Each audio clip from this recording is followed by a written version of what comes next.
Greetings and welcome to this segment of Bring It On. My name is Bob Hayes and I'm going to be your host for today's show. As we start and end every show, I'd like to remind you, if you have any questions for any of the candidates or anyone that you see on the show, please contact me at 617-538-0189. Or you can take and give me an email at bobhayes4433@gmail.com. Today's guest is Vince Cogliano, and he's a candidate for state representative. I believe you're a Republican, Vince? And yes, I am. You're running against Josh Cutler? That's right. In the up-and-coming election? Yep. Give us a little history about who Vince Cogliano is and where you're from. And I know this isn't your first rodeo, so to speak, in politics. I know that you've been around and you're a well-known guy in the Pembroke area, the local area, and you've done a ton of stuff. So give the viewers a little shot at what you do. Well, I grew up in Pembroke. We've lived on Old Washington Street in Pembroke now, where we have a small farm. It's 12.9 acres. We grow Christmas trees.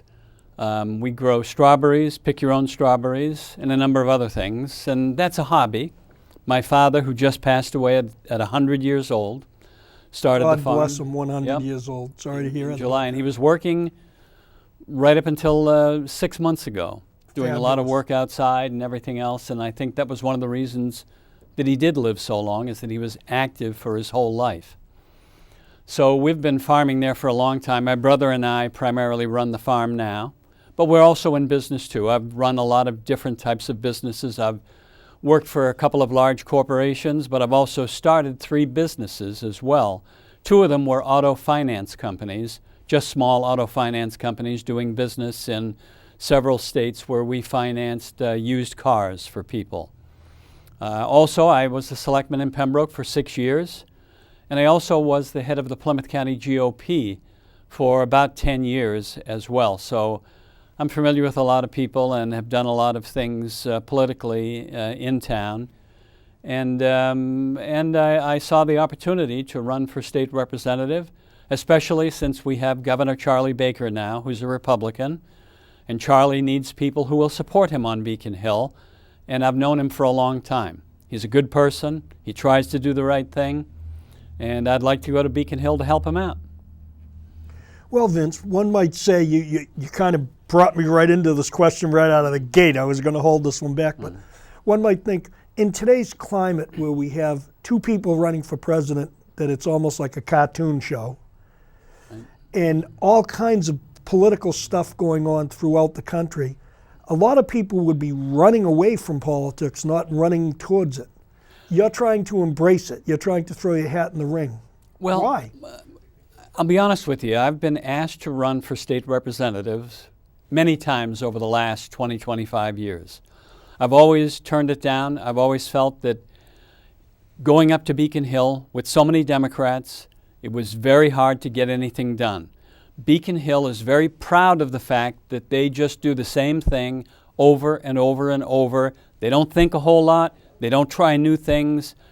And I didn't want to be there because I didn't feel that after running your own company, and you run your own company as well, when you say you want something done, it gets done. In politics, it's much different, and I didn't know if I could handle being part of that. But talking with people now like Vinny DiMacedo and Jeff Deal and a lot of other people who are up on Beacon Hill, they tell me, Randy Hunt, they tell me that for the first time in many, many years, Republicans are getting things done. Charlie Baker is getting things done. It's a great time to be a part of the legislature if you're a Republican. And I thought that's great news. You know what? I like to get things done. If Charlie is bringing the leadership to Beacon Hill that we need to get things done, and he already has. Look at the opioid abuse bill. We never would have had an opioid bill without Governor Charlie Baker. For 8 years, the legislature pretended that we didn't have a drug problem anywhere in Massachusetts. We do. Many local officials in this district, Hanson, Pembroke, and Duxbury, have been asking over and over for the legislature to do something, and they refused. When Charlie Baker got elected governor, he put a task force together of health professionals, educators, and law enforcement. They came up with a bill. The legislature did a couple of modifications and passed it. Not only did they pass it, but I thought the the funniest thing was that they all got their picture taken in front of a podium, and then they had their picture in the local paper, all pretending that it was their idea to pass the legislation instead of the governor. So you have a do-nothing legislature on such an important issue, and then the governor makes it a priority. They pass basically his bill, and then they take credit for it. So I want to run because, again, we finally have a governor who is getting things done. I want to be a part of that. It's a good time for people who want to accomplish something to be on Beacon Hill. Otherwise, I wouldn't want to do it because it would be like taking money under false pretenses if you knew you couldn't get anything done. Well, it sounds like you're a guy that wants to stir things up, and I think that in this political climate that we're in right now, this is the perfect time to do it. Do you see the Democratic part of the legislature, or the Democrats in general, some of them jumping ship for the betterment of the government, including the Republicans? Do you see these people getting together, getting closer? Because it used to just be the Democrats or the Republicans. Do you see maybe they're going to come together and get some of this stuff done? You mean on Beacon Hill or in Washington? Well, let's start here in Massachusetts. Well, I do see a lot of Democrats now trying to pretend to be Republicans because they see which way the wind is blowing. When Deval Patrick was in office, they were as left as you could possibly be. Now that Governor Baker is the most popular governor in America right now, and they see that people like what he's doing, a lot of them are pretending to be Republicans. Now, if someone else comes in who's very left, they'll go left again, just because they only care about getting elected and not rocking the boat. They don't care about actually doing something for the people who put them in office. And again, I go back to the opioid bill, tremendously important piece of legislation, never would have happened if they weren't pushed into doing it. Now we have the budget issue on Beacon Hill, and all of a sudden we have legislators sending out emails and other forms of communication saying, hey, we only raised the budget by 1.7%. And we came in with a budget lower than what Governor Baker wanted. Well, that's not exactly true. As anyone who knows, who follows it, it's lower than the budget that Charlie first put in, but Charlie revised the budget to be much lower when the revenue projections were coming in a lot lower.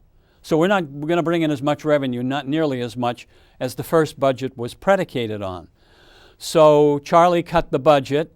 The Democrats just reinstated $100 million worth of the cuts that Governor Baker put into the budget. They don't know where they're going to, well, they don't have to worry about getting the money. Charlie has to worry about coming up with the money, which means unless revenue projections are much higher, and so far it doesn't look like they're going to be, then he's going to have to find other places to cut, or he's going to have to raise taxes. And I don't think Governor Baker is in the mood to raise taxes. I don't think he's going to do it, so I think he'll try to make the cuts, and then you'll see the legislature getting very upset about that. But this is one of the only states, if you look at it, George Mason University just came out with the annual thing they do every year, rating each state on their fiscal responsibility and their fiscal shape. We're 50th in America right now. And it's a good study. It's a nonpartisan study, and we've been that low for quite some time. So the governor is trying to get us out of this financial mess we're in. And a lot of people don't realize just how big it is. So when the legislators start saying, well, we only raised the budget 1.7% when we're 50th in terms of our management of our finances, that's not a very good thing.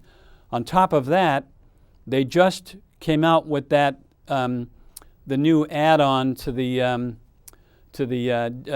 deer tick, the virus, that you get from the deer. What's it called? I'm drawing a blank. Lyme disease? Lyme disease, right? Where they have to go and treat that on an ongoing basis. The governor vetoed that because medically it wasn't sound, and most medical doctors said it wasn't a good policy. The legislature overrode that.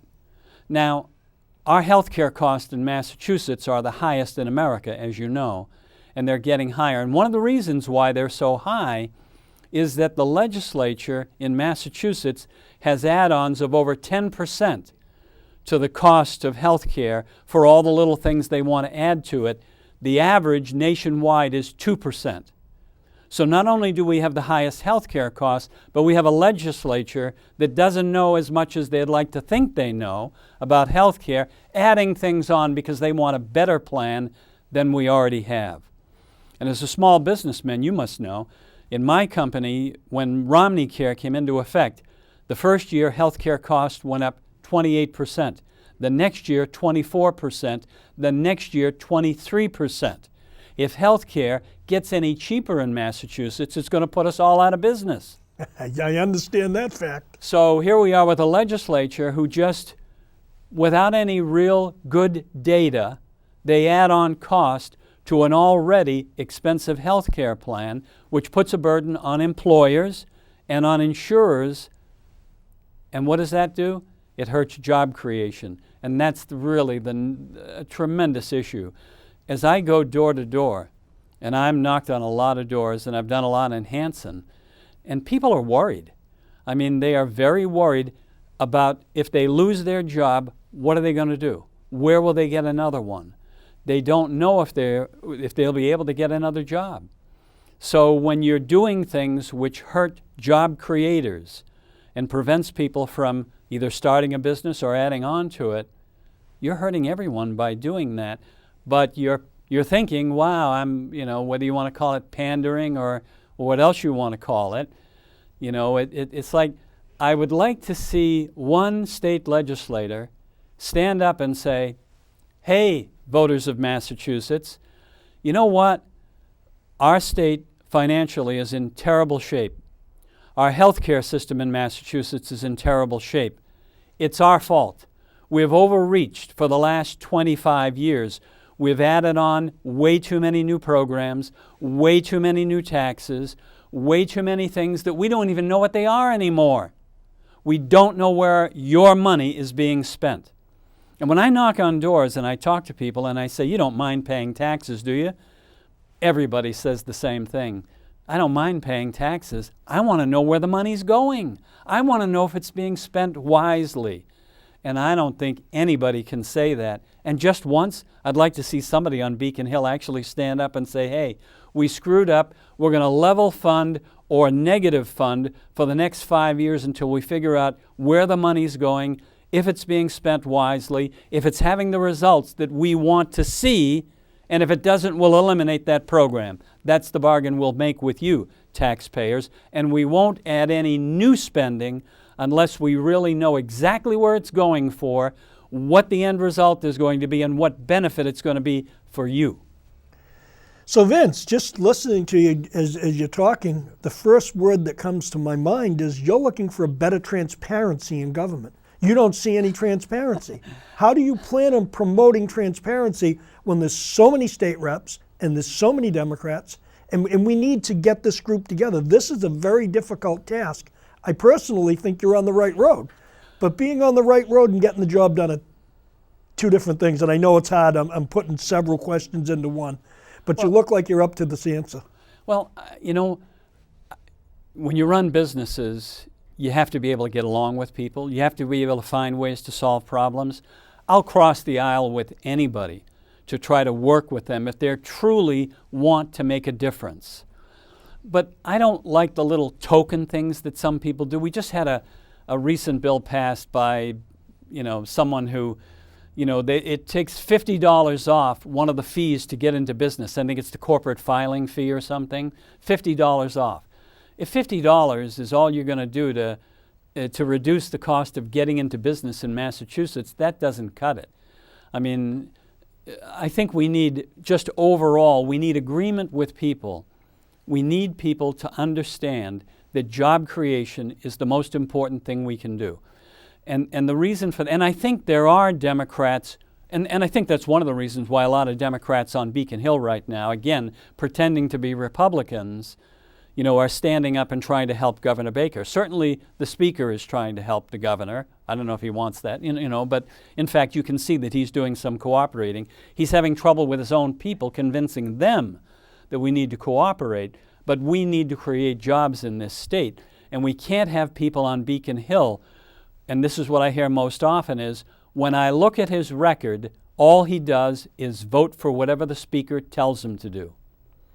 That's not who I am, I can tell you that. And anyone who knows me from being a selectman or in business or anywhere else is going to tell you that I'll vote the issue. I'll listen to our Speaker and I'll listen to our side, but if I think it's going to hurt people or it isn't the right thing, I'll stand up and fight it. I mean, I won't go along with the Speaker all the time, and I think there are a lot of people like that, but I think it's important for the voters to realize that if you see your representative only doing what the Speaker tells, and then when someone else gets elected on the other side, they start to pretend that they really agree with everything, but they still vote whatever the Speaker tells them, that's not someone I don't think that you can trust. I think that's someone who maybe doesn't have a real core set of values that match the values of the voters in this district. So I think there are people you can work with, but if they don't work and if it doesn't make sense, they have to be called out for it. They have to be. And I don't know that the media in Massachusetts will listen, but I can tell you that the people in this district will know about it when it happens.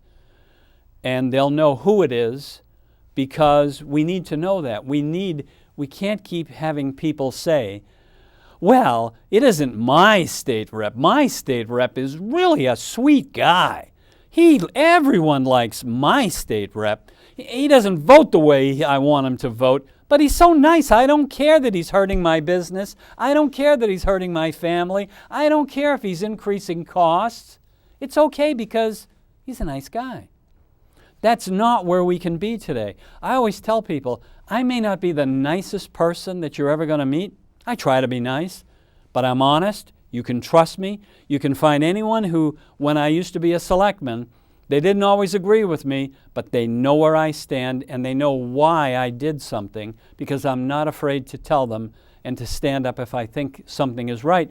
But I'm also willing to listen, and if I'm wrong, it's easy to say, and you know what, if you're wrong, you have to be big enough to admit it. I've had employees, I've put in policies, and employees have come to me in a staff meeting or whether, when I'm out and about, and they'll say, Vince or Mr. Cogliano, I don't think this is working because, and I've had to say to myself and say to them, you know what, you're right. We need to change this. But that's what we need to do. And again, you have to listen not just to your leadership, you have to listen to the people who put you in office, and you have to try to do what they want to be done. And right now, they're saying loud and clear, we need to keep working on the opioid problem. We need to get the spending in this state under control. We keep hearing that we have a revenue problem, and we all know the fact it isn't a revenue problem, it's an out-of-control spending problem. But it's our fault, according to everything I'm hearing. It's our fault because we're asking government to do more and more. So we have to take responsibility, because these reps who keep expanding government are only doing it because they think it's what we want. Have you been telling your rep that you want government expanded? No. But it's funny that you should ask this question. I had the opportunity over the past few weeks to sit with some young people and talk to them about what they really think is wrong with the government. If they think anything's wrong with the government, we had several banterings back and forth. And one thing I see from an age group in their 20s to their 30s is they appear to be looking for more social programs. They don't believe when the president says we're trillions of dollars in debt, that we're that kind of money in debt. They don't believe that we ever have to balance the budget. They don't believe any of those things. They think it's just all banter coming out of whether it's Beacon Hill or whether it's the President of the United States or either one of the two candidates. They don't believe. One of the questions I asked, well, when you overdraft your checkbook, what do you do? She says, I have overdraft protection. That's like a safety net gone bad, in my opinion. Yeah. I think that's a possible, but everyone laughed and had a good time. The thing that I have to ask this, people seem to be screaming all across this country, term limits. What do you think about term limits? We have a presidency in this country that can only stay for 2 terms. Right. And it's right in the Constitution. Why do we have senators that are here for 30 and 40 years and they become leadership positions Right. and they just get in the way? What do you think about term limits? I think it's, at this point in our history, it's an absolute necessity, because what you have in Washington now, and what I'm hearing again when I've talked to so many people, they don't believe that either party is working to help them. They don't believe that either party is listening. In Washington, we all know that these people work together, they party together, their kids go to the same schools, they know each other socially, and it seems to most people, me included, that the people in Washington are only interested in protecting their position and their power. They're not there to do our business as Americans. And that bothers me. It bothers an awful lot of people. I can see the same thing on Beacon Hill. We need term limits, again, for that very reason, because once someone gets elected, they start out telling people, oh, I'm going to do the right thing. I'm going to look at every issue. I'm going to be nonpartisan. And then if you look at the voting record, you know that's not true. And the reason it isn't true is because they want to go along to get along to keep the position. And in Washington, that may be more true than it is on Beacon Hill. I'm so disappointed in the people in Washington. And when I hear congressmen, senators, other insiders in Washington saying they don't understand the Donald Trump phenomenon, when they say they don't understand that, that tells me just how out of touch they are. People are upset. The parties aren't listening. The people in Washington aren't listening. The people on Beacon Hill aren't listening. They're doing what they think they need to do to protect themselves. And then they wonder why people are upset? It just boggles my mind that they can do that. You know, I always tell people, when you're in retail of any kind and you're dealing with the public, you get complaints all the time. And you have a choice. You can fix the complaint, or you can ignore it or try to get out of it or saying it's not your fault in that. I've always found that if you've made a mistake or done something wrong and you correct it, you've made a friend for life. You've made a customer for life because they know you'll take care of them. It's the same in Washington on Beacon Hill. They're not willing to admit they've made a mistake. They think we're making the mistake by looking at people who are not insiders, who are outside the mainstream, because we're all so sick of insiders taking advantage of us that we'll take anyone now who's a breath of fresh air, who speaks the truth, who talks about issues that we're all concerned with, like jobs, like trade, and issues that are really important. I always tell people, years ago, if you had a job and you didn't like your boss or you didn't like the job, you knew. The economy was so good you could walk across the street and get another job anywhere. And if you worked hard enough, you could get ahead in that company. And if you didn't like that place, you could go somewhere else. When people say the American dream isn't there anymore, it's because we're killing so many jobs. We have 92 million people out of the workforce. We just got the unemployment figures a week or so ago, 4.7%, and Massachusetts is even better. And there are actually people who believe that, when it is so far out of the realm of truth. It's just unbelievable. People aren't looking for jobs anymore. If we get and so people are, so they're afraid. They're afraid to lose their job. They don't know if they can get another one. We need to work on the economy. We need to be more business friendly. And one of the things that's good about Governor Baker is, like it or not, when Deval Patrick was the governor, running my business and you running yours too, I know that you had to feel the same way. I knew the legislature was going to pass a lot of laws having to do with my business. I knew something else. Not one of them was going to help my business. Not one. And it's the same in Washington. At least in Massachusetts now, we know that Governor Baker will fight to keep the regulations from attacking business. So it's a feeling, it's a mood that people say, okay, we have Governor Baker, hopefully we'll have him for 8 years. I might be able to grow my business a little bit because the economy in Massachusetts might be a little better because people believe that he isn't going to harm us. And that's, as a business owner, that's really all I want from government. You can pass laws and that Don't hurt my business. Don't make me wonder if I should hire that employee. Don't make me wonder if I should go into that new territory and try to expand my business because you might be doing something to harm it and put me out of business. That's all I want. And at least now with Governor Baker, you've got that feeling that things will be okay for a while.